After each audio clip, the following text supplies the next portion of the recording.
Hola, ¿cómo están? Buenos días.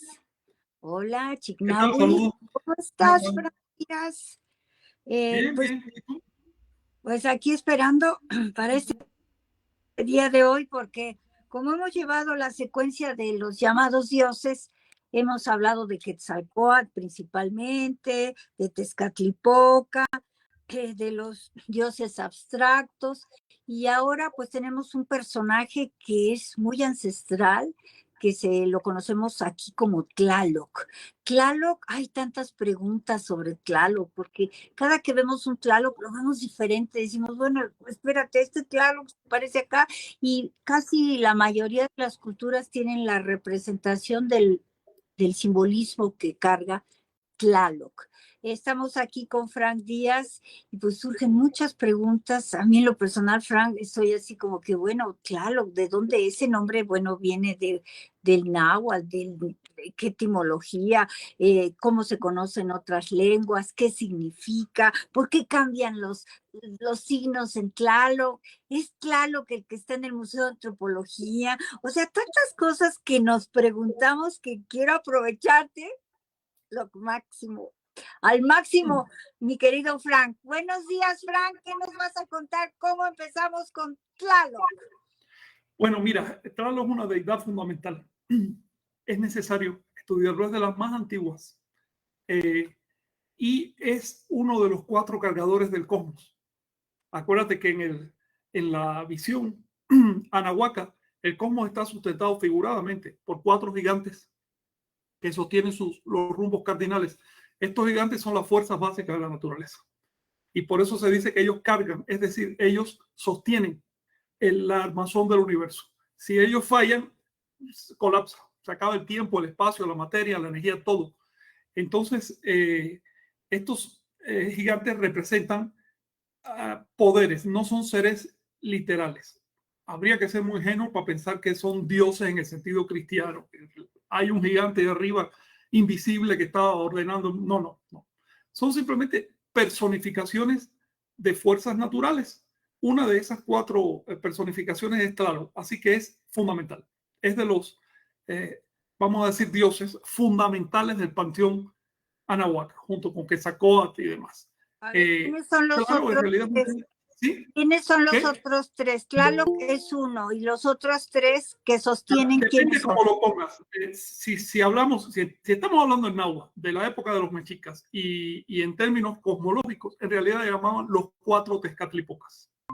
Ah, Así, los cuatro Tezcatlipocas. Te iba a decir eso exactamente, que Tlaloc es una manifestación de Tezcatlipoca. Es la manifestación que representa el poder de la vida, no solo en sentido biológico, pero también en sentido biológico. Claro, es aquel aspecto del universo que hace que las cosas bullan, que las cosas eclosionen, que haya eh, eh, ganas de hacer cosas, que haya reproducción, que haya linajes, que sobreviva la vida. Por eso es que su nombre en náhuatl, que es un apodo, por cierto, su nombre en náhuatl es Tlaloc, que significa el vino de la tierra. Vamos a hacer algo de etimología con Tlaloc porque vale la pena. a ver, espérate. Cuando me dices vino, pues pienso en el vino tinto, perdóname. Entonces Bueno, también Puerto he Rico oído vino. la traducción de licor, también he oído esa traducción licor de la vida y que por eso licor es lo que llueve del cielo y eso es como lo que, la esencia de lo que da vida. ¿A qué te refieres cuando me dices vino? A una bebida alcohólica. Eso se llama vino. No solo son bebidas alcohólicas las de origen europeo. En todas partes de la tierra ha habido bebidas alcohólicas, ha habido vinos. En Anagua hubo muchos tipos de vino, muchos. Si algo hacían era vino de cualquier cosa, ¿no? Eh, claro, no es un vino específico. Licor simplemente significa líquido. Puede ser alcohólico o no, pero claro, es un vino, es una bebida alcohólica. No se puede decir que sea tal bebida o más cual bebida, es un símbolo de la fermentación, de lo que crece, de lo que adquiere cualidades superiores. ¿Cuál es la diferencia entre un jugo de, no sé, de maguey o de uvas y el vino resultante? Que el vino adquirió atributos que no estaban originalmente en ese producto. el vino fermentó. Al fermentar creció. Creció en sentido físico, pero también en sentido figurado. Es decir, ahora tiene una característica que antes no tenía y es la de embriagar. Cómo embriaga afecta las capacidades de percepción. Por lo tanto, el vino, tanto acá como en otras partes de la tierra, es emblema de la percepción. Aquello que afecta a la percepción, por supuesto, representa la percepción. No estoy diciendo que el embriague sea buena ni nada de eso. Simplemente es un emblema. De modo que Tlaloc es, digamos, el responsable, el representante, el autor de los seres vivos, porque los seres vivos son la fermentación de la naturaleza. Ahí tú tienes los astros con energía, materia y todo, pero todavía no tienen vida. Y si de pronto empiezan a fermentar, es una espuma que va creando la naturaleza, literalmente, y termina evolucionando y transformándose en seres vivos desarrollados que empiezan a adquirir atributos de percepción. El vino es un ejemplo ideal. Por eso tú tienes que incluso en la religión cristiana el primer milagro de Jesús es transformar el agua en vino. Lo que no es literal, no quiere decir que haya llegado a una fiesta y le haya dado a beber vino a la gente. No, no significa eso. Transformar el agua en vino quiere decir crecer internamente. Eso lo saben quienes conocen el cristianismo esotérico, ¿no? Esa es la enseñanza real de esa. Y lo mismo, encontramos esa misma parábola, la encontramos en Mesoamérica reflejada en Tlaloc. Tlaloc fue, según dicen las fuentes, hay una fuente maya muy antigua, siglo XVI, que dice, bueno, no le llaman allá a los mayas, no le llaman Tlaloc, le llaman Chac. Dice, Chac fue un hombre que vivió hace mucho tiempo, muy grande, que enseñó a estas naciones a cultivar, y después que murió, lo tuvieron por Dios.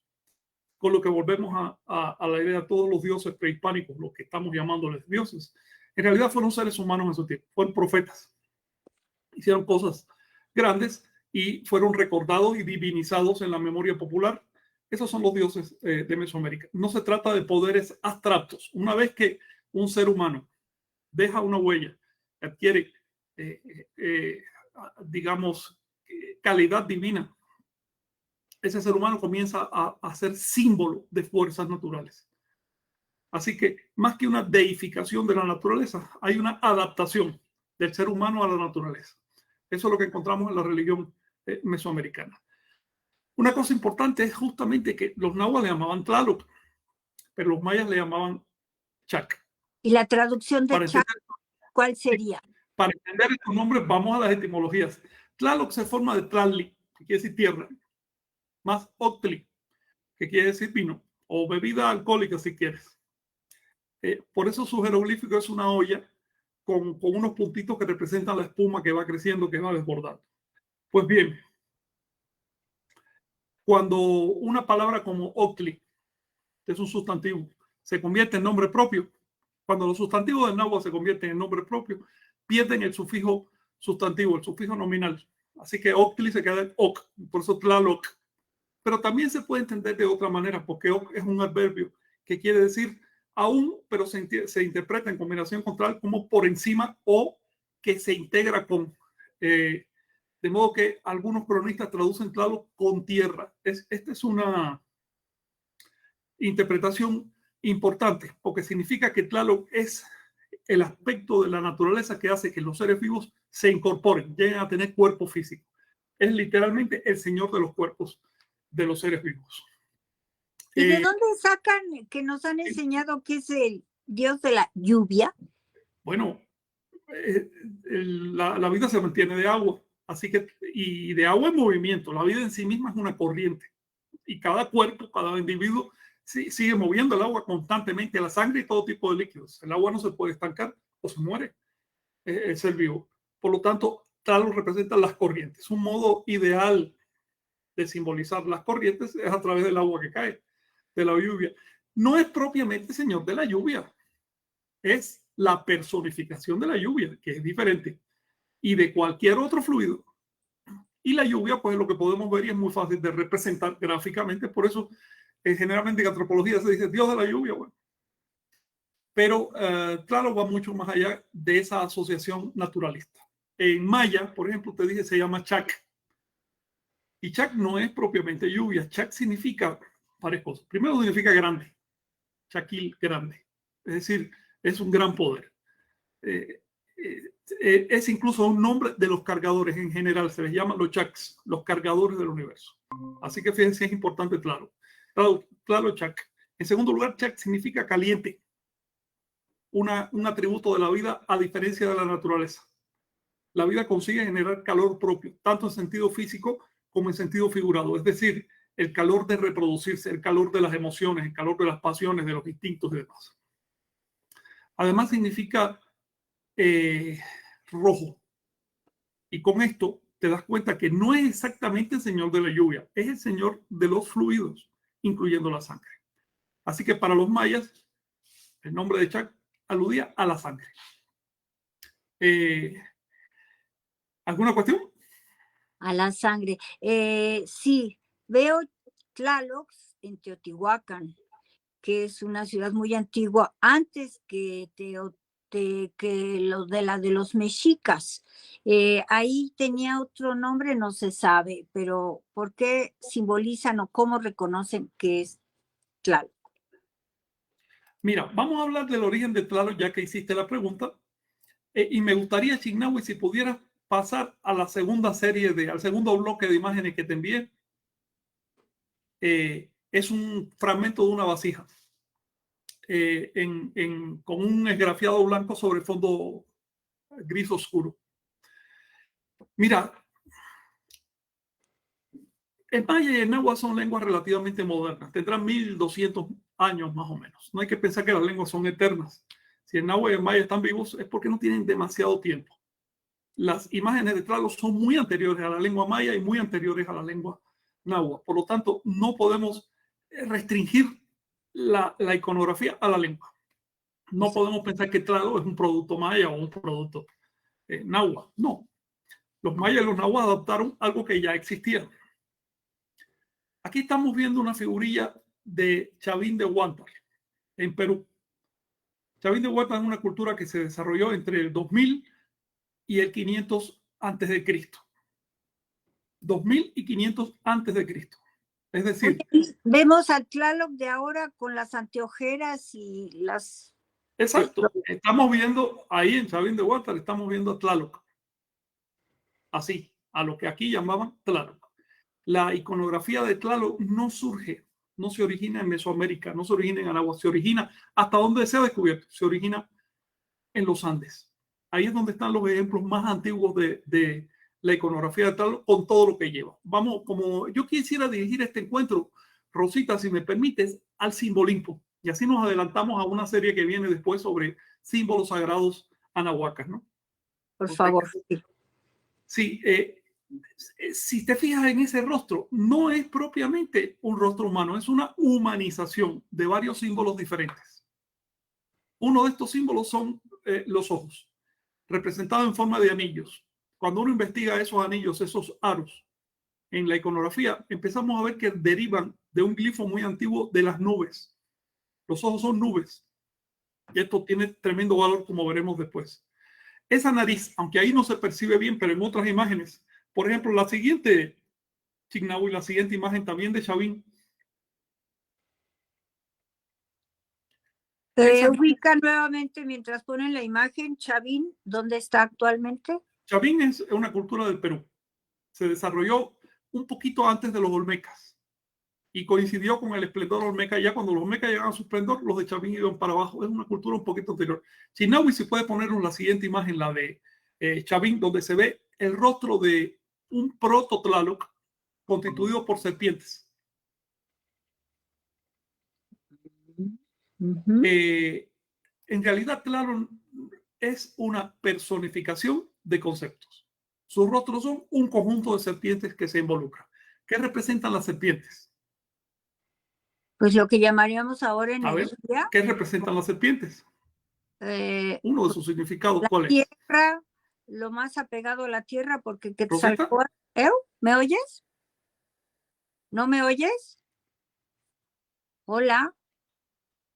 ¿Me oyes, Frank? Hola, ¿se escucha? Yo sí te oigo, ¿tú me oyes? La serpiente representa, sí, ahora sí, la serpiente representa la fluidez, las vibraciones.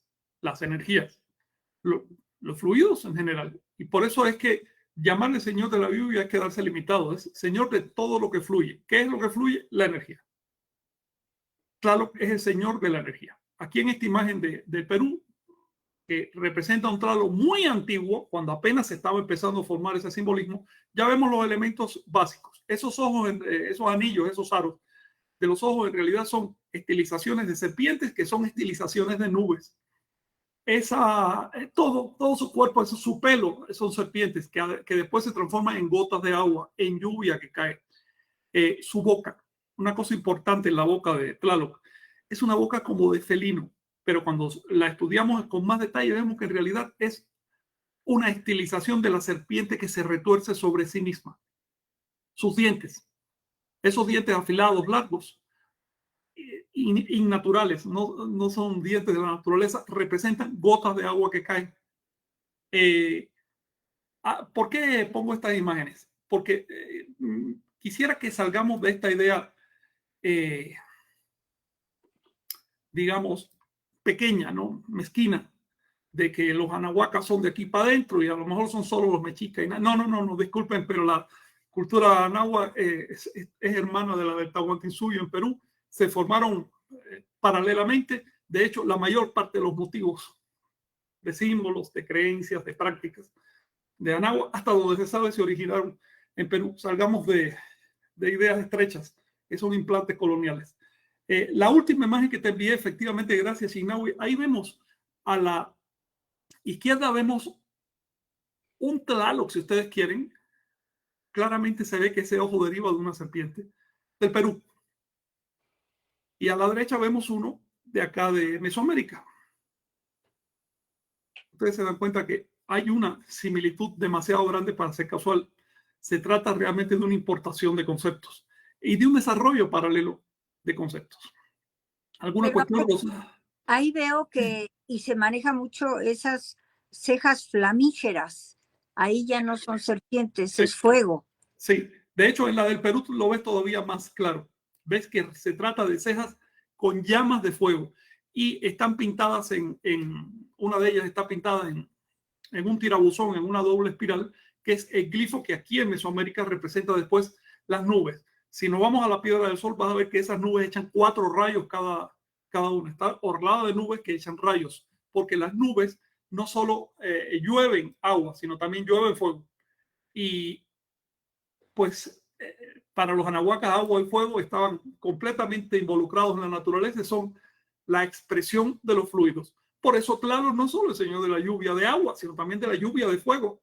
Y de ahí que los mayas le llamaran directamente chac, que quiere decir caliente. Incluso chac se puede usar como fuego si tú quieres. Es como una tlachinoli, sí, que es agua y fuego. Claro. Es el tlachinoli. Su rostro es una síntesis, un elemento. Cuando estudiamos el símbolo de la tlachinoli lo vas a ver con más claridad.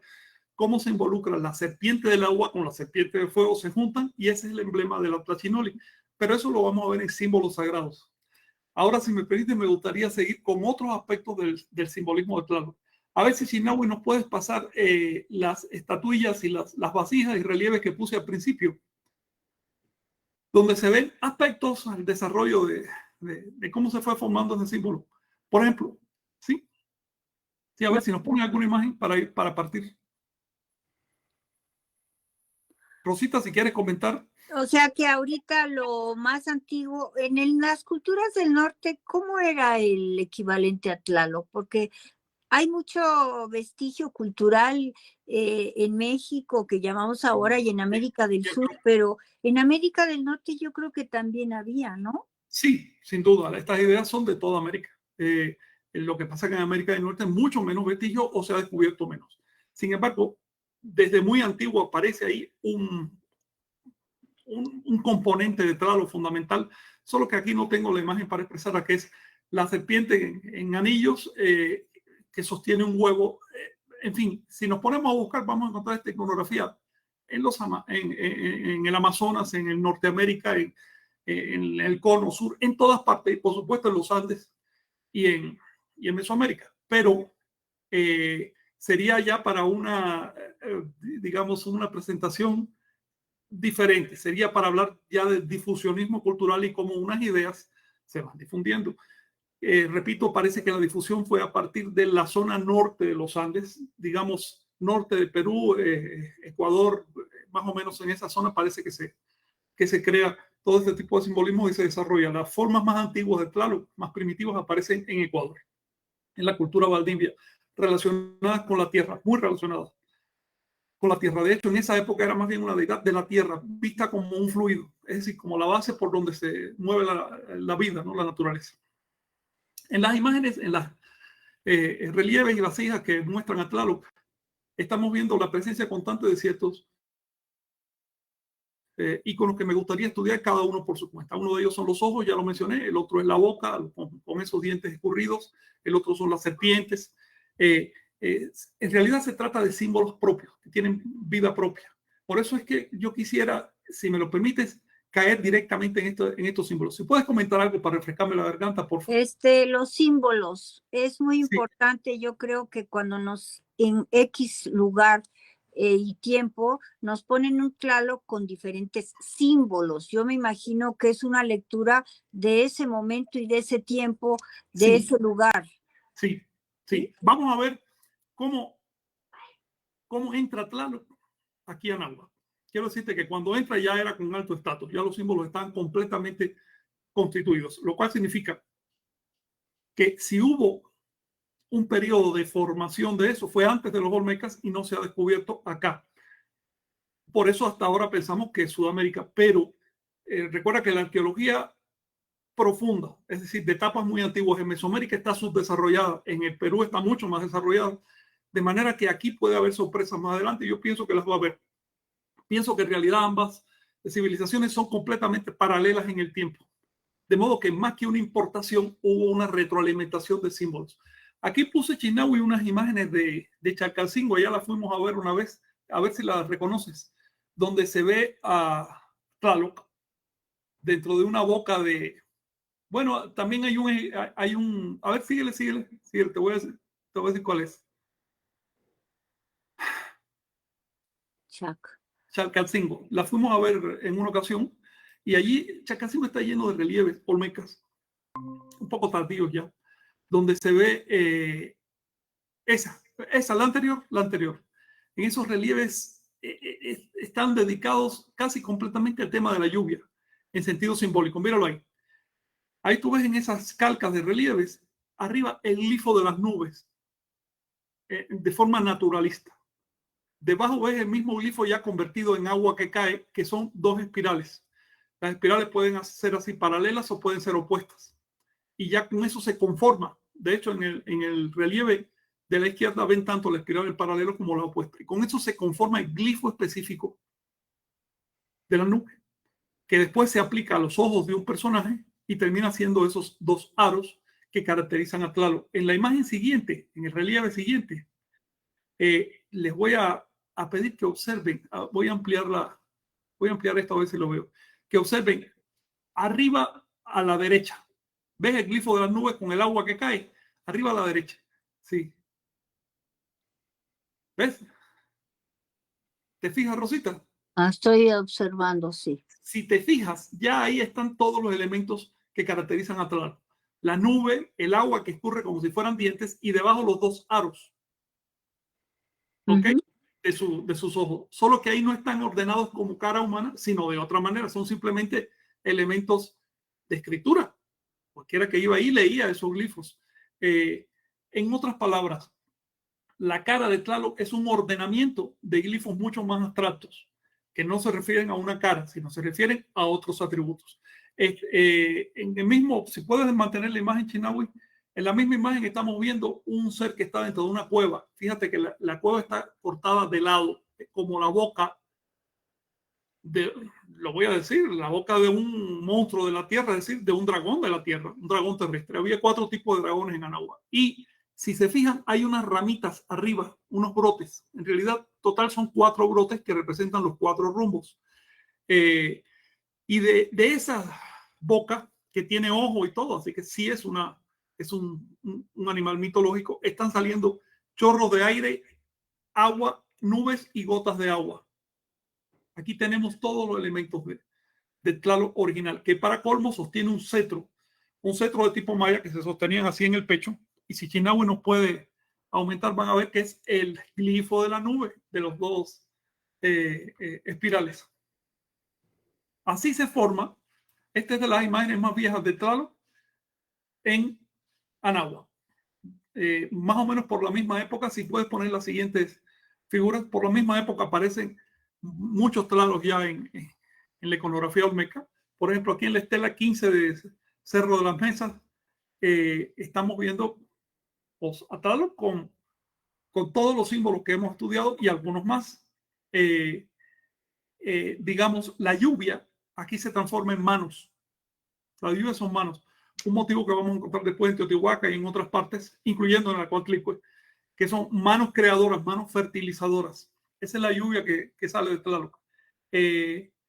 Seguimos viendo el tema de los anillos. Se incorporan unas orejeras que empiezan a ser muy importantes. En la siguiente imagen estamos viendo uno de los atributos de Tlaloc, que es la boca de ocelote. Se dice que es de ocelote. Sin embargo, cuando tú estudias esa boca en sus fuentes más tempranas, los belfos no están orientados hacia abajo, sino hacia arriba.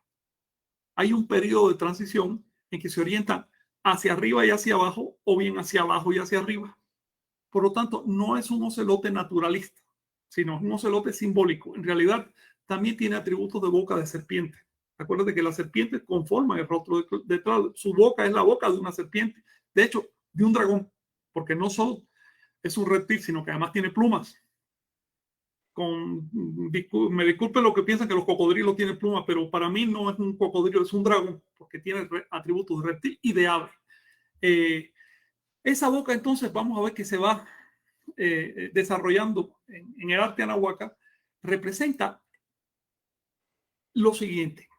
Una boca de animal quiere decir el lado nahual de la naturaleza, el lado oscuro, el lado que no vemos, la naturaleza como un todo, que es un gran desconocido para nosotros. A diferencia de una boca humana que quiere decir lo civilizado, la sonrisa, el trato, el habla, etc. ¿no? Si nos pones la siguiente imagen, Chinahue, por favor. Seguimos, no, la siguiente que te envié. Seguimos viendo el desarrollo de esa boca en el arte olmeca. Bueno, vamos a esperar. Sí.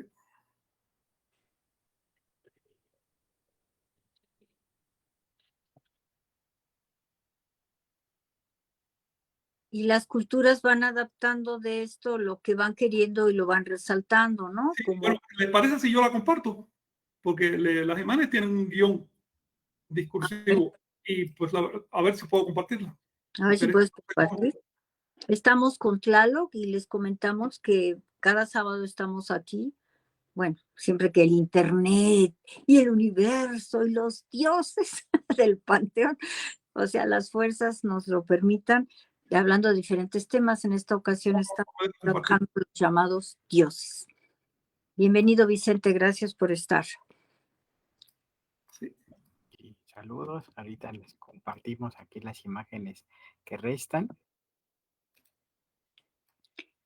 Y pues estamos buscando imágenes porque nos es más fácil comprender y entender cómo leían ellos, porque no es una lectura así como de vocales y de consonantes como estamos acostumbrados, son símbolos y todo eso, hablaras la lengua que hablaras con la iconografía y los símbolos, sabías de qué se trataba, de la nación prehispánica que fueras, de la nación ancestral, entendías el concepto de estas manifestaciones culturales, como le quieras, de la cosmovisión de nuestras culturas. Así es, Rosita. Estos símbolos, si bien aparecen aquí entre los olmecas primero, después son heredados por todos hasta la época de los nahuas. Aquí les traje varias imágenes de Teotihuacán. Me hubiera gustado que ustedes las vieran para que vean cómo se siguen manteniendo los mismos símbolos y cómo se va conformando el emblema de Tlaloc. Si tienen alguna otra cuestión. Pues sí, pues hay muchas. A ver, mientras platícanos, el Tlaloc que está en el Museo de Antropología, ¿qué onda? ¿Es Tlaloc? ¿No es Tlaloc? ¿Qué pasa ahí?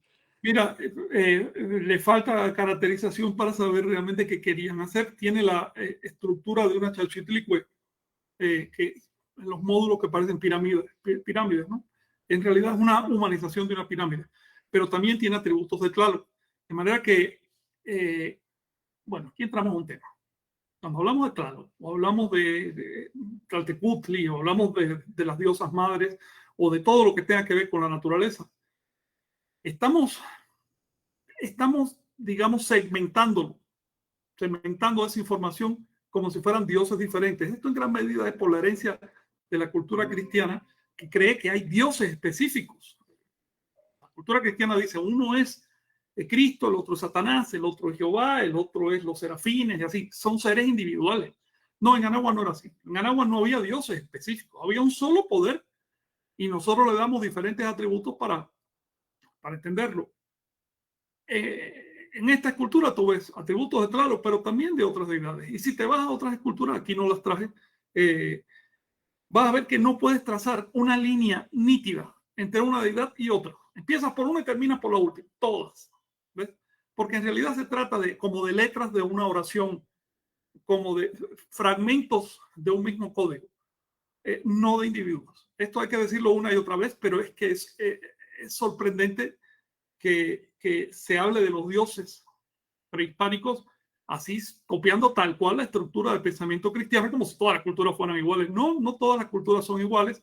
En el caso de culturas como, no sé, el budismo, el hinduismo antiguo, el taoísmo, el confucianismo, la toltequidad, causa la cultura del Perú, no creían en seres sobrenaturales individuales, simplemente no creían en eso. Mientras sigamos con ese prejuicio, no vamos a entenderlos. Por eso es que vas a encontrar que los símbolos que conforman a Tlaloc se descomponen de la cara de Tlaloc y después entran en otras deidades con diferentes proporciones y a su vez Tlaloc incorpora otros símbolos y terminas teniendo un continuo simbólico donde hacemos cortes de manera bastante artificial para tratar de entenderlo, ¿no? Aquí puse unas imágenes de Teotihuacán. Me gustaría que pusieras Sinahui. Si sigues pasando, te aviso cuáles son. Donde ven cómo 1000 años después de los Olmecas, los atributos de Tlaloc se siguen manifestando y incorporan cosas nuevas, ¿no? Y Teotihuacán es 1000 años antes de los mexicas, es decir, así se va escalonando, digamos, la transmisión de estos simbolismos en América. La verdad es que necesito las imágenes para esta clase. Para que entiendan, sí, porque si vas a Teotihuacán, pues ves manifestaciones de Tlaloc en los murales y también la ves en la pirámide o en el basamento de Quetzalcóatl, donde hay una serpiente emplumada, como le quieres llamar, y un Tlaloc, y luego otra serpiente, y luego otra vez un Tlaloc así medio cuadrado, diferente incluso al Tlaloc que hemos conocido. Claro, pero si pudieran ponernos las imágenes de Teotihuacán, se las voy a agradecer. Ojalá y las encuentren. Esas ya, por ejemplo, esas son de Teotihuacán. Ahí empieza a ver como 1000 años más tarde seguía desarrollándose el concepto de Tlaloc. Siguen existiendo los mismos atributos. Aquí, por ejemplo, si puedes dejarla ahí para poder platicar de ella, estamos viendo a Tlaloc que nace de una nube. Fíjate, es una nube cósmica. Observa las estrellas. Las estrellas representan ahí a Quetzalcóatl, ya tú sabes. De modo que no puedes trazar, en Teotihuacán no puedes trazar un corte entre Tlaloc y Quetzalcóatl, son la misma deidad. Estás viendo que arroja semillas con la mano, que es otro fluido, así que no se trata solo de agua, sino de cualquier cosa que fluye. Las semillas fluyen porque caen como una cascada, pero también porque transmiten los genes, que es otro fluido, y así, ¿no? No solo es agrícola, no está hablando solo de agricultura, es un concepto más amplio. Esas vírgulas que salen de su boca son una oración. En otras imágenes de Teotihuacán ves que esas vírgulas están llenas de glifos, de escritura. Son literalmente oraciones. Oraciones a la hora de sembrar y demás, ¿no? Es lo que representa desde el punto de vista agrícola. Pero, por supuesto, esto es una metáfora de conceptos filosóficos y de conceptos psicológicos más profundos. Si te puedes quedar ahí, quisiera mencionarles un detalle importante. Si te puedes quedar en la siguiente imagen, Chinahue. Uno de los atributos de Tlaloc es la vista nublada. Esos aros, como yo les dije, son nubes. Literalmente se trata de vista nublada. ¿Bien? ese atributo lo vamos a encontrar en otras partes, en otros símbolos, en otras representaciones mesoamericanas con otras aplicaciones. Por ejemplo, aquí estamos viendo el tema de la vista, de los ojos botados, como emblema de las prácticas ascéticas. Esa cuerda que ven alrededor del personaje con espinas era el emblema y era también digamos, un elemento formal que ellos ponían en torno al lugar donde estaban practicando para representar que se están aislando del mundo a través de una cuerda de espinas. Cuerda de espinas quiere decir el dolor, el rigor de las prácticas ascéticas, es decir, las prácticas para la elevación de la conciencia. El símbolo de esas prácticas es el ojo botado, con lo cual no estoy diciendo que literalmente se botaron los ojos, aunque había una secta que vivía hacia allá, hacia Centroamérica, tirando ya a Costa Rica, Panamá, que sí, ellos se saltaban los ojos como emblema, literalmente, pero aquí en Mesoamérica parece que era solo un simbolismo de la vista de otro punto de vista, literalmente hablando, otro punto de vista, la vista del otro lado. Así que, si puedes pasar a la siguiente.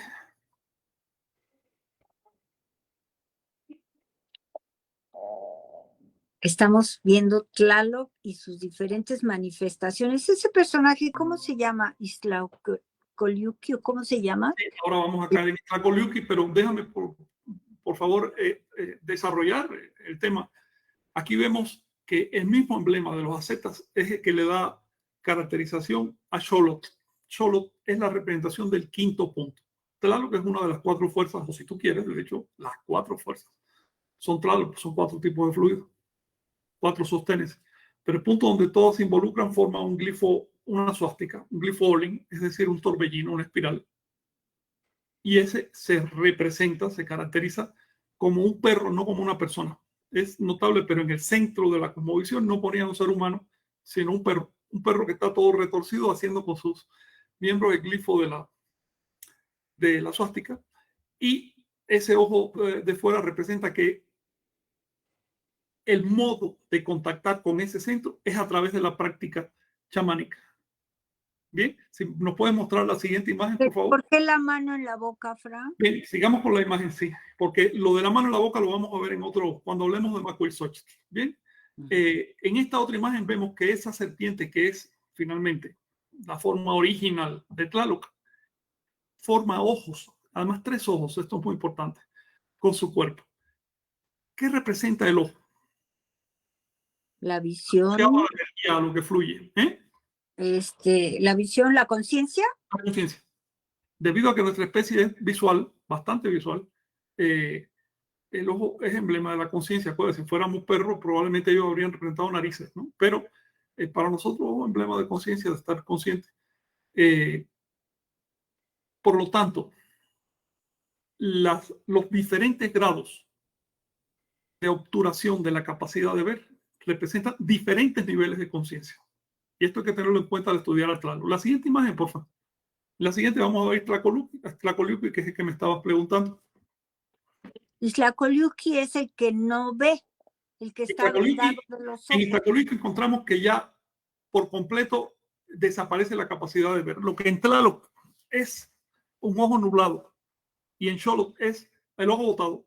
Es decir, ya no está viendo esta realidad, sino otra. En Iztlacoyuqui es el rostro vendado.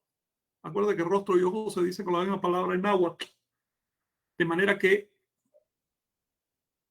rostro vendado significa también ojo vendado. Es decir, incapacidad de ver lo que está para afuera. Solo ve lo que está para adentro. De esa máscara para adentro. No es casual que se llame Tlacoliuqui. Tlacoliuqui sabe lo que significa, ¿no? Por favor, repítelo tú, que eres más exacto. Y Tlacoliuqui, el cuchillo curvo. Y que... Cuchillo que hace una curva. ¿Bien? Rosca. Yo pensé que era de ish, como más de rostro. No. Eso es ish, pero se llama itz. Itz quiere decir cuchillo. Navaja. Itzli, la navaja. ¿Ves? De pedernal. Digo, de obsidiana. No el tecas, que es el cuchillo grande. No. Una navajita de esas que se ven tanto en los sitios, los fragmentos, navajitas de pedernal. Pues bien. ¿Por qué una navaja curva? Porque ese glifo está representado en el gorro que tiene, si se le puede llamar gorro. En realidad, la prolongación de su cabeza es un cuchillo curvo. Ixtlacoliuqui, ya les mencioné la semana pasada, es la personificación del quinto inframundo, es decir, del punto más profundo de los inframundos. Acuérdense que hay una pirámide de 7 pisos para arriba y una de 5 pisos para abajo, que tienen por lo tanto 13 y 9 escalones.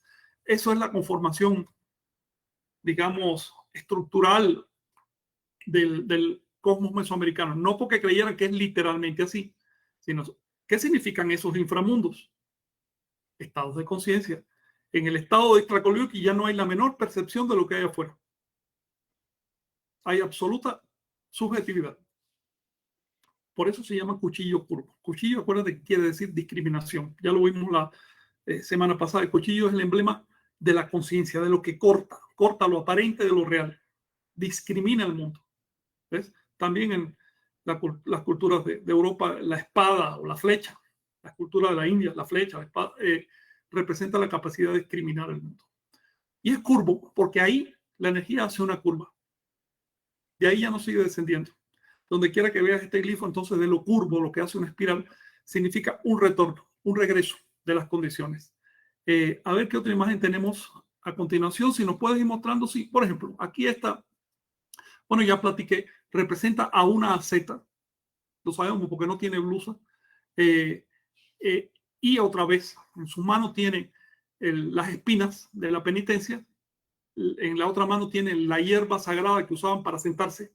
Se sentaban sobre cierta hierba y también en esa hierba echaban gotas de sangre de cuando se punzaban, hacían penitencias, y el ojo botado. Es decir, la otra visión. Ella, por cierto, es una asceta, pero está representada con los atributos de Tlazolteotl.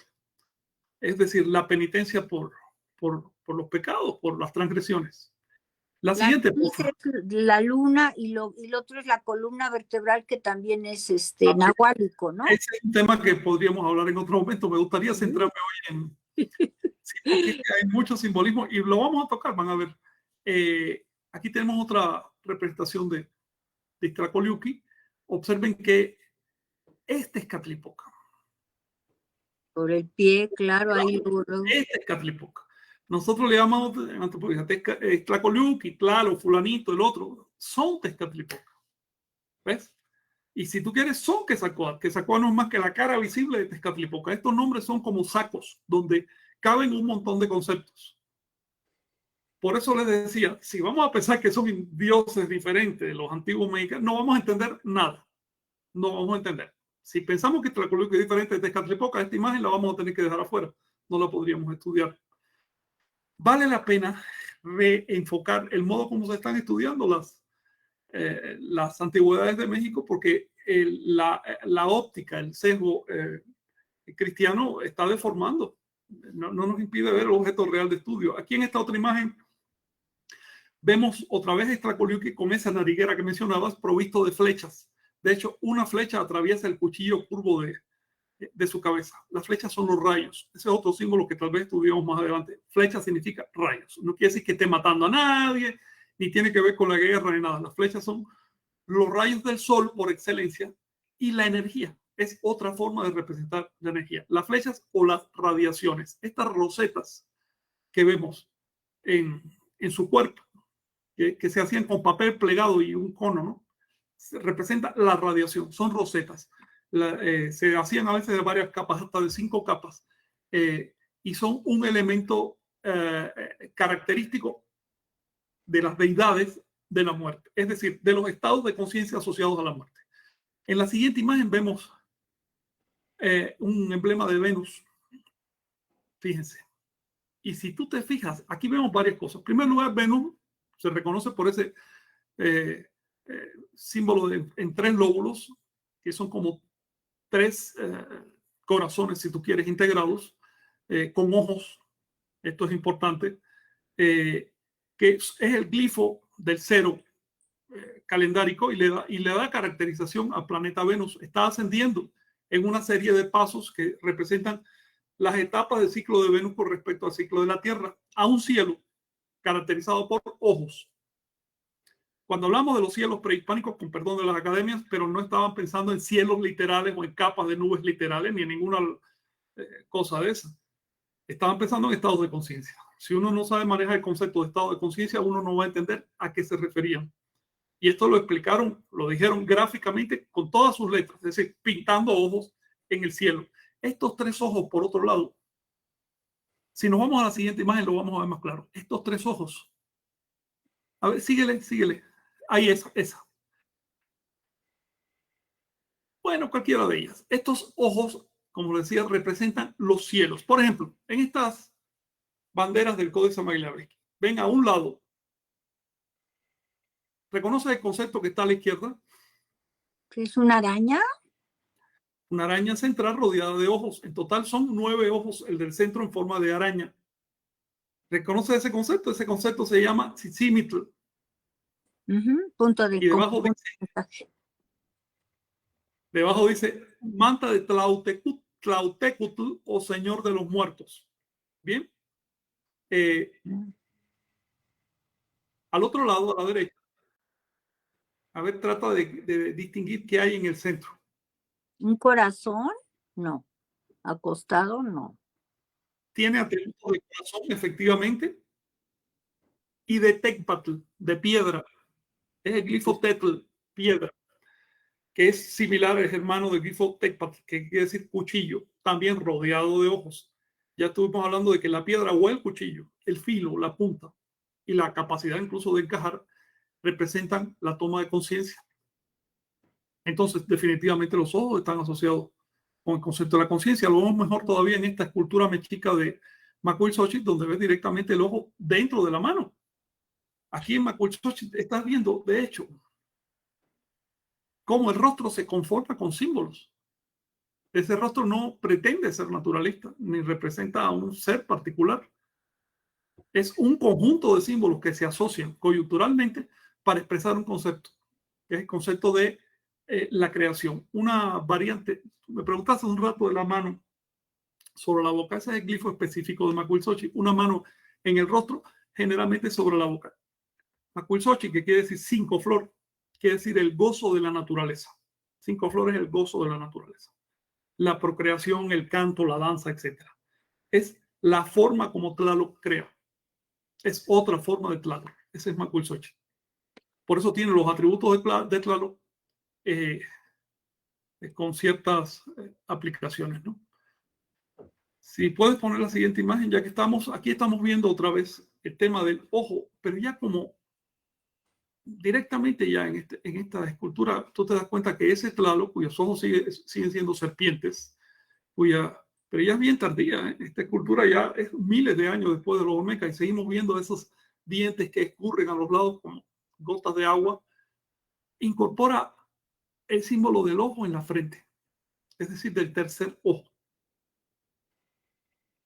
Para más entendimiento, vamos a ver la siguiente imagen, que es de un vaso maya, donde ustedes ven esos 3 ojos ya desligados de su función natural como corona de la cabeza. Los 3 ojos son en Mesoamérica el emblema del inframundo. No pensemos en el inframundo de bajo tierra. No. Ayer estaba traduciendo un texto maya donde decía directamente, entonces el niño fue enviado a la tierra y después dice, fue enviado al inframundo. Es lo mismo.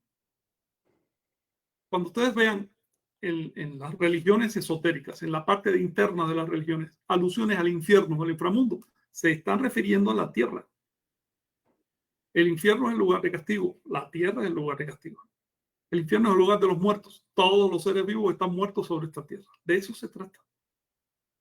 Quienes están esperando que sus enemigos se vayan a un infierno en el futuro, bueno, que sigan esperando, no hay problema con eso no hacen daño, ¿verdad? Malo que se adelanten y les traten de facilitar el pasaje. Pero esas personas que están esperando una resurrección a un paraíso o un infierno en el futuro, se están perdiendo el verdadero inframundo, que es aquí y ahora. El lugar donde se evoluciona. El inframundo es el sitio donde podemos evolucionar. Fuera del inframundo no podemos evolucionar. ¿Qué significa el inframundo? ¿Y por qué está representado por 3 ojos? El inframundo quiere decir el estado de subconsciencia. La subconsciencia simplemente no darnos cuenta de las cosas. está representado por ojos porque es un tipo de conciencia, solo que es una conciencia que no aflora, que está por debajo del umbral del darnos cuenta. Pero es la que nos mueve. Estamos aquí por eso. ¿Ustedes creen que el acto reproductivo de sus padres fue totalmente consciente, abnegado y por producto del deber? No, fue dictado de la primera meva. Desde ahí viene ese dictado. Estamos aquí por eso y seguimos existiendo por eso. Si quieren comprobarlo, piensen antes de tomarla en su próxima respiración y a ver quién les da la orden de respirar. No es consciente. Entonces, estos representan estos tres ojos: el periplo, el paso de la conciencia por el mundo de la materia y su anhelo de despertar. Por supuesto que estos dioses con diferentes grados de obturación de la vista o de apertura, porque según como tú lo veas, representan o escalas de descenso o escalas de ascenso de la conciencia. ¿Alguna cuestión? Oh, pues qué interesante. Ahorita no sé, se me vino a la memoria Moctezuma, que decían el señor arrebatado, ¿no? Que era porque se metía a hacer este tipo de meditaciones. Mira, soma quiere decir arrebatado con plantas psicoactivas. También significa airado. Generalmente en antropología se interpreta como nuestro señor airado, pero el hecho de que fuera un monje y que tuviera particularmente una propensión a lo místico, eso se sabe de él, por eso es que falló como político. Y que se le pasara la mayor parte del tiempo en un monasterio en vez de estar en la casa de gobierno, me parece que esa fue la causa. De hecho, tuvieron que ir a buscar los monasterios para convertirlo en Tratoni porque parece que ni quería. Y yo creo que esa fue la causa porque le pusieron el apodo de arrebatado. Sabe Dios si arrebatado con prácticas ascéticas tipo meditación en sueño o directamente con plantas, porque en esa época no había prejuicios sobre las plantas psicoactivas, no había tanto prejuicio.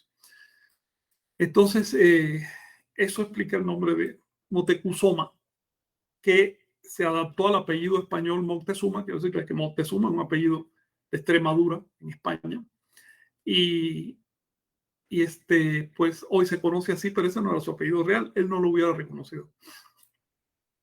Bueno, perdón, sigue adelante, es que me acordé de eso y la gente dice, no, Sí, pues claro, claro. que andaba Sí. borracho. ¿Tienes alguna cuestión específica? Hasta ese... Ya yo terminé mi ponencia. Si tienes algo específico, me dices. No, bueno, era el comentario de que he oído así especial, de que pues es que Moctezuma era siempre andaba borracho. O sea, ya en la distorsión total de No, los conceptos, de repente repiten no. cosas que ni al caso. Parece que era un tipo bien intenso, bien volcado hacia adentro, ¿no? Parece que tenía búsqueda mística seria, que andaba en un camino, ¿no? Pero bueno, ¿saben qué? Les voy a decir algo ya que lo tocas. Fue un error nombrarlo Tlatoani de Tenochtitlan en un momento que los españoles estaban avanzando, ¿no? Porque ya cuando nombraron a Moctezuma, los españoles ya llevaban más de 10 años asesinando gente ahí en el Caribe. Fue un verdadero error. Debieron haberse buscado un buen guerrero, un tipo con visión estratégica, y la historia hubiera sido otra, de haber puesto a las personas exactas en los puestos exactos. Los cristianos no habrían conquistado Anagua y por lo tanto no habrían podido conquistar Perú porque no habrían tenido una base en el continente. Y tarde o temprano hubiera habido encuentros, intercambios y todo lo que tuviera, pero en condiciones de dignidad, no en condiciones de asesinato de culturas. Y por supuesto que fuéramos hoy muchísimo más ricos. No tendríamos que estar investigando y especulando sobre cómo eran las cosas, sino que directamente iríamos a una universidad en Aguaca y estudiaríamos. Ay, qué tristeza que se perdió eso. Qué tristeza. Bueno, pero siguiendo con Tlaloc, ¿tendrán imágenes? No han aparecido las de Teotihuacán. Me gustaría que viéramos las de la pirámide de Quetzalcóatl, que le llaman. ¿La tendrás por ahí, Vicente Chignahui? Para ver ese Tlaloc. Porque hay un Tlaloc. Muy bien, si nos pueden poner esas imágenes. Que y ya con esto vamos a ir al Tlaloc. Es diferente ese Tlaloc, es así como que más cúbico, no sé, no es tan fluido. Pues a ver si los compañeros pueden, si no yo mismo lo voy a poner, ya que tú lo pediste. Sí, gracias. Mesoamérica, Teotihuacán, es la pirámide de lo que llaman la pirámide de Quetzalcóatl. Recuerden que en esa época todavía no existía la lengua náhuatl. Y vamos a buscar ese Tlaloc. Ok. ¿Cuál es tu pregunta o tu observación específica, Rosita? Ese me hace un Tlaloc muy especial, es diferente a los Tlaloc que he conocido, por eso me llama la atención. Ese, mira, ve, es como una pirámide o, bueno, los ojos sí los tiene tal cual, los dientes son un poco diferentes, pero cumplen el mismo sentido. Ahora, las dos ruedas que tiene entre los ojos no es un tercer ojo, son como que dos que son uno. No. ¿Qué es? Mira, ya que lo ponemos, bueno, vamos a platicar un poquito de estas esculturas. Son varias similares, casi todas muy parecidas. Están déjame ver si les puedo poner la pirámide original donde esto aparece. Están en Teotihuacán, en un monumento que se llama Pirámide de Quetzalcóatl. Y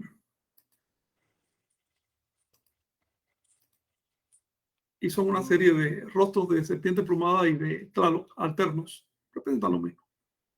Y aquí estás viendo una cosa que tú mencionas, Rosita. Los dos aros que siempre se asocian con la cara de Tlaloc, en realidad aquí están separados de sus ojos. Sí. Son simplemente el glifo de las nubes. ¿Ves?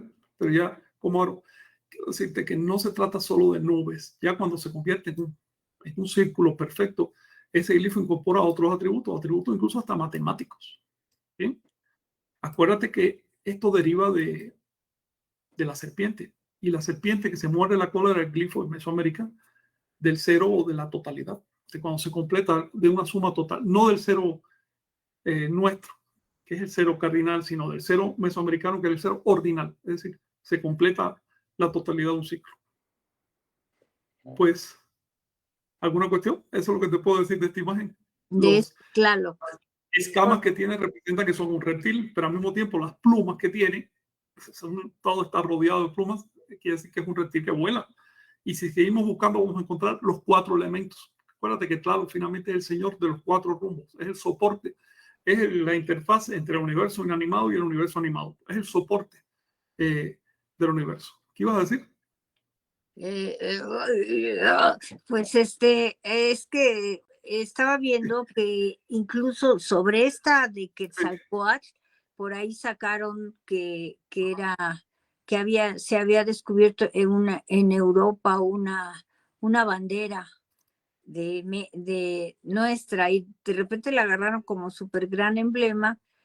Y pues a mí me llamaba mucho la atención de varios compañeros que vivieron ese tiempo, donde me decían que fue hecha en México por una gran pintora, una mujer que amaba esto, pero nuestra necesidad de tener identidad de repente se abraza de cosas y las defiende como verdades en lugar de seguir expandiéndonos en la profundidad.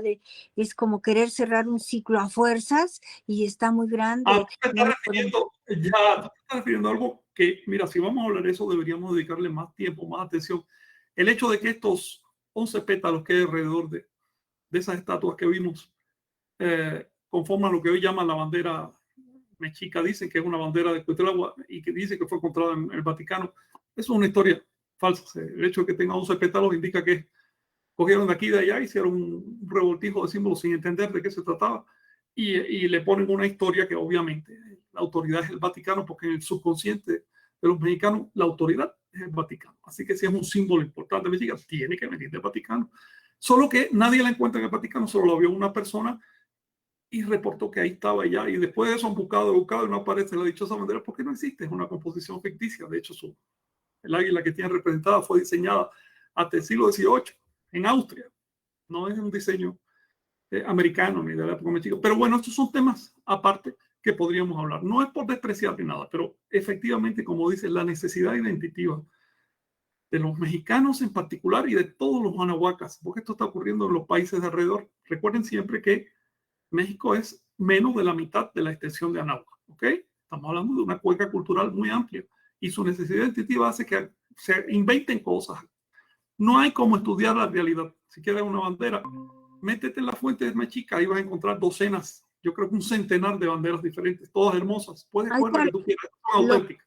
ahí está la que incluso esa águila está tomada de las culturas de Europa. Sí, esa águila es austríaca, es el modelo típico austríaco que le adaptaron la Trachinoli para reflejar la parte de atrás del monolito de la fundación sin entender realmente por qué ahí hay una Trachinoli y no una serpiente. En fin, a ver, un pastiche, cualquiera que estudie un poquito de diseño sabe que eso es una mezcla, que eso no está hecho por una mano, que eso no está hecho por un pintor de una cultura, sino que son mezclas de motivos, ¿no? Pero no se trata ahora de hacer la crítica de esta bandera, no es eso. Lo importante es lo siguiente, si ustedes quieren buscar banderas, hay cientos de banderas. En el Atianahuaca, docenas nada más entre los mexicas. Digamos, la clave está en estudiar, la clave está en profundizar, no en crearse cuentos para suplir un hueco de la identidad. Cuando tú tienes un hueco identitativo y lo suples con cualquier cosita inventada, en realidad no estás cubriendo ese hueco. Estás disimulando su existencia, pero no estás supliendo la auténtica necesidad. Estás disimulando su existencia, que es diferente. Cuando tú disimulas una necesidad, entonces es peor, porque si estás consciente de que tienes un problema, tú vas a tratar de resolverlo. Pero si piensas que ya lo resolviste, no te vas a mover. Por eso es que se está creando hoy en México una pseudo-identidad neomexica de personas que no conocen la lengua de los mexicas para empezar. Inglés sí, pero la lengua de los mexicas no, porque parece que es muy difícil. Personas sin compromiso, quiero decir, sin compromiso cultural, que solo le están dando gusto al ego y ostentando banderas, plumas y demás, como si de eso se tratara. Esos movimientos son una pena porque mucha gente sincera, con ganas de hacer cosas, se queda durante años ahí, pierde su energía y al final descubre que no hicieron nada. En perspectiva histórica, esos movimientos ni siquiera se van a recordar. Son el tipo de cosas que ocurre cuando hay transiciones profundas en una sociedad. Ahora estamos en la transición de la neocolonia a la recuperación de las raíces. Estamos en esa transición y por supuesto que surge todo tipo de fenómenos y epifenómenos. Hay que tener discernimiento, hay que tener olfato para orientarse en este montón de cosas que están pasando. La clave es ser auténtico. Si vas a hablar de los mexicas, aprende náhuatl clásico. Si no quieres aprender náhuatl clásico, no te finjas mexica, porque fingir le hace daño al movimiento. ¿Ves? No, es aprender y practicar y como ahora ya hay hay como mínima 4 bases grandes de las lenguas nahuas, porque como nos particionaron hacia el norte, hacia el sur, entonces ahí la lengua se fue transformando y se fue trastocando y dejó de ser el náhuatl clásico que le llamamos. Entonces todavía ir un poquito más atrás, les recomiendo a los que quieren estudiar esto, porque sí. Algún día hablaremos de eso. En particular sobre el tema del náhuatl, la propuesta para los neomexicas, aprendan náhuatl clásico, no hay pretexto, hay docenas de gramáticas y diccionarios escritos en el siglo XVI, así que sabemos con total exactitud cómo hablaban los mexicas, qué decían, qué palabras tenían, cuáles eran sus conceptos. No hay pretexto para ignorar eso. Si no quieres estudiarlo, pues no es obligatorio estudiarlo, no ostentes un título que no te ha ganado. Pero No. para los abuelitos de la tradición, para los que quieren ser puristas, mi consejo, aprende la lengua mexica original que no era el náhuatl. Primero dime cuál era esa lengua y después dime cómo se hablaba, porque tú eres de tradición, ¿verdad? Entonces tú debes conocerlo, la original, que no era el náhuatl. Pero bueno, estos temas irónicos aparte, el tema de hoy era Tlaloc, el desarrollo simbólico. A ver si le dedicamos una serie a los símbolos sagrados de Anáhuac, como por ejemplo el corte del caracol, la cruz de los 4 puntos y así. Hay muchos símbolos, eran muy simbólicos. Así que si tú quieres, terminando esto, podemos dedicárselo a aquello. Pues yo creo que ya Sí, con yo no te quería hablar. Tlaloc, a reserva de las preguntas que nos tengan por ahí, ¿no? Jonathan. ¿Te parece, Jonathan? ¿Qué tienes, Sí, amor, por ahí? justo ya que hablas de los símbolos, Adriana Ortega comentaba, disculpen, entonces, sin necesidad de ser bilingüe, todas las culturas transmitían la cosmovisión con símbolos.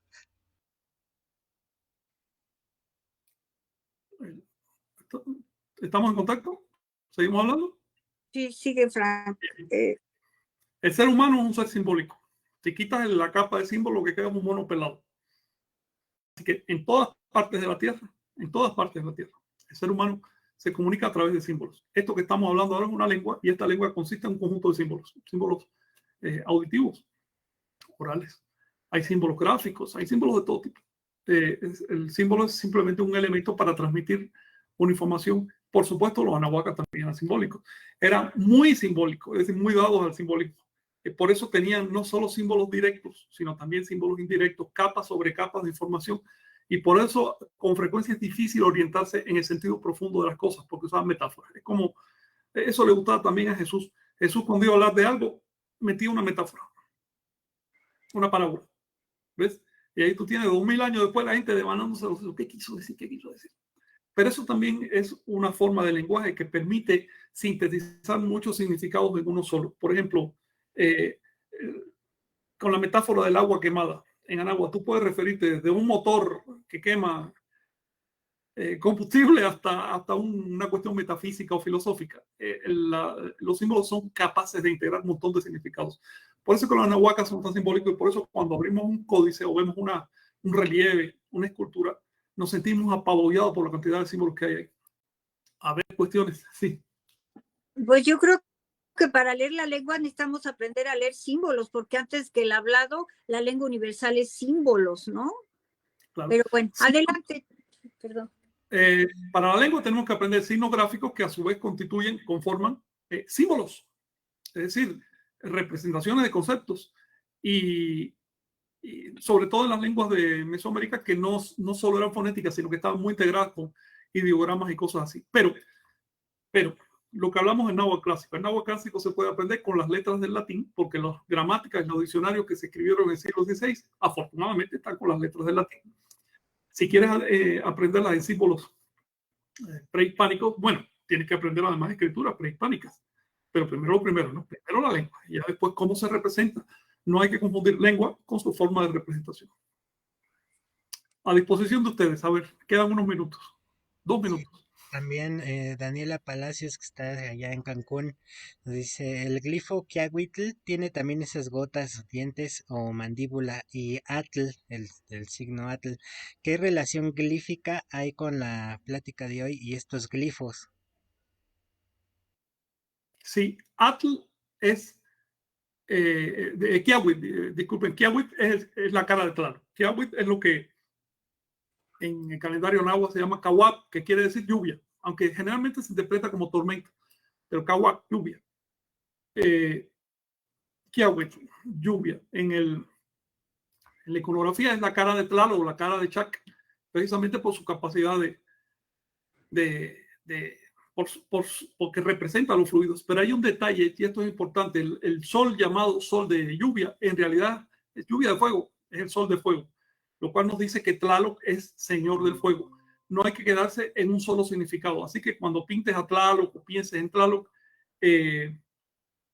piensa en cualquier forma de fluido, sea físico, literal, o figurado, en cualquier forma de transmisión. Eso es Tlaloc. Y también representa cualquier forma de fermento, es decir, de ganancia de cualidades superiores a lo que está ahí.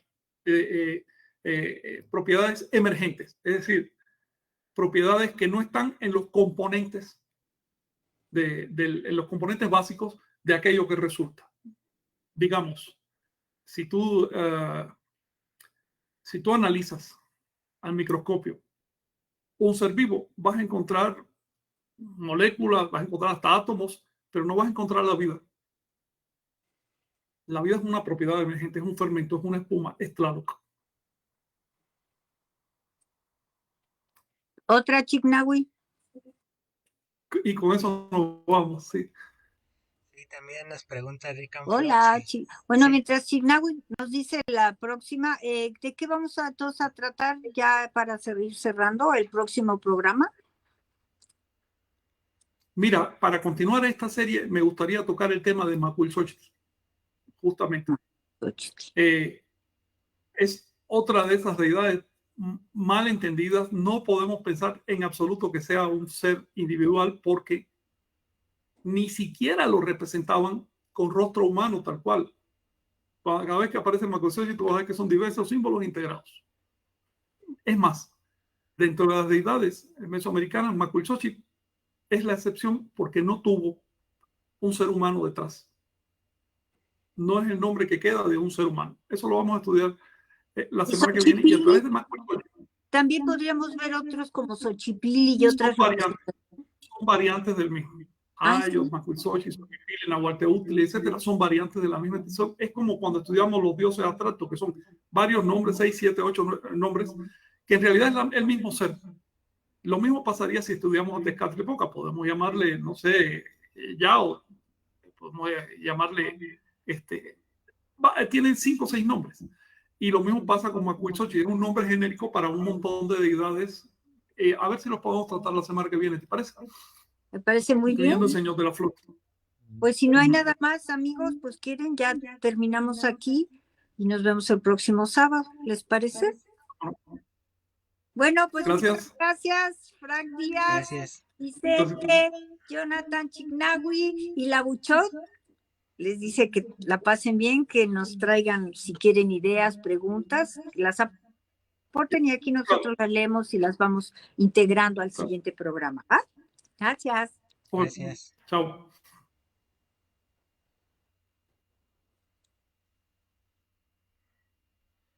Listo.